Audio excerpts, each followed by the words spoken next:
If you're craving love right now, you're not alone. And I just wish that I could go back in time and share to my 15-year-old self these lessons that I'll be sharing with you in this video about love. You know, for the past 3 to 4 years of my life, I've just been straight grinding. You know, just working hard, chasing my purpose. And you know, most days I feel very happy and fulfilled just being by myself. But there are some days or even periods in my life where I'll just lay down in my bed or I'm sitting somewhere and I'll start getting that feeling of wanting a special someone by my side. And there could be this feeling in your stomach or in your chest of wanting that special connection with someone so much that it feels almost like anxiety. And it's completely understandable and okay to have this feeling. But there's this quote that I try to live by which says, "Action cures all anxiety." Maybe you've known a person for a long time and you really like them, or you just see somebody walking down the street and you find them attractive. But I found in my life, whenever I didn't go talk to that girl that I had a crush on, or I didn't approach that person that I thought was attractive, that's when I got that feeling of anxiety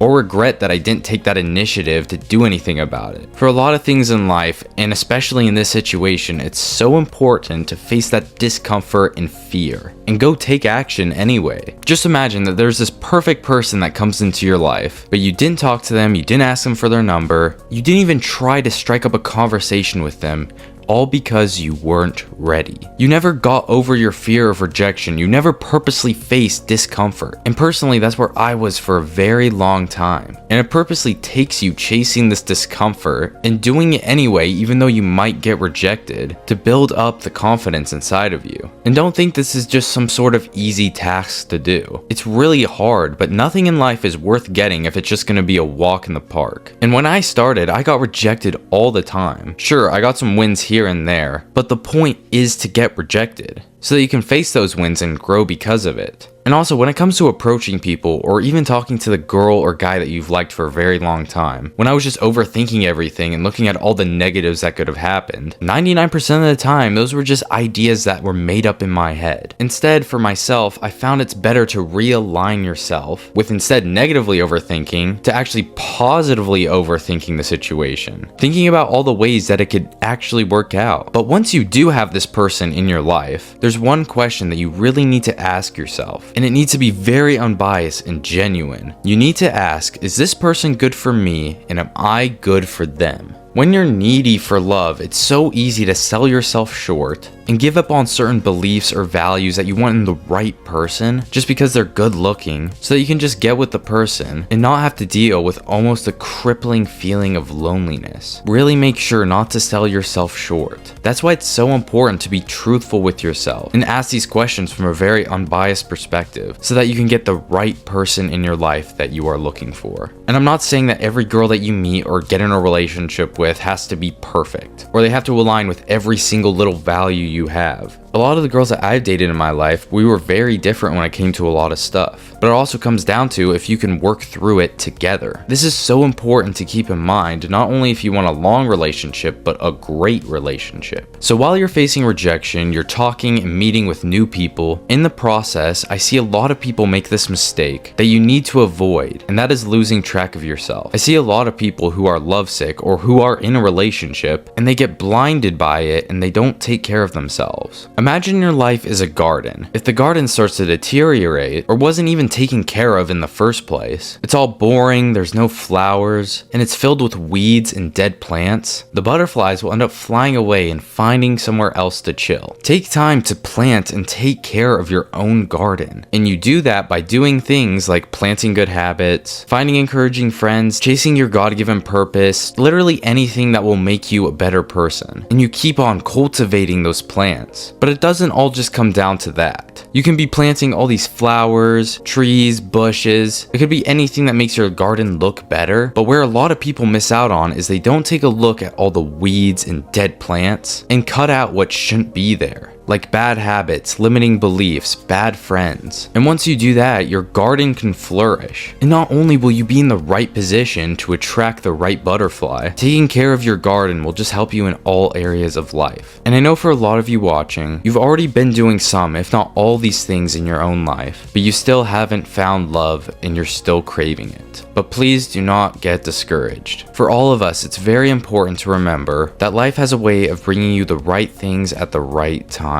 Sometimes it might be exactly what you want, maybe even better than you could have imagined. Or life could give it to you in a way that you never expected, maybe in a way that you didn't really want. But it might just teach you a lesson that you weren't able to learn any other way. And personally, I believe that that's just God's hand working everything together perfectly. So make sure to do your 100% best and take all the action you can, but also have faith that it's all part of the plan. Remember to stay diligent, watch this video right now, and I'll see you on the other side.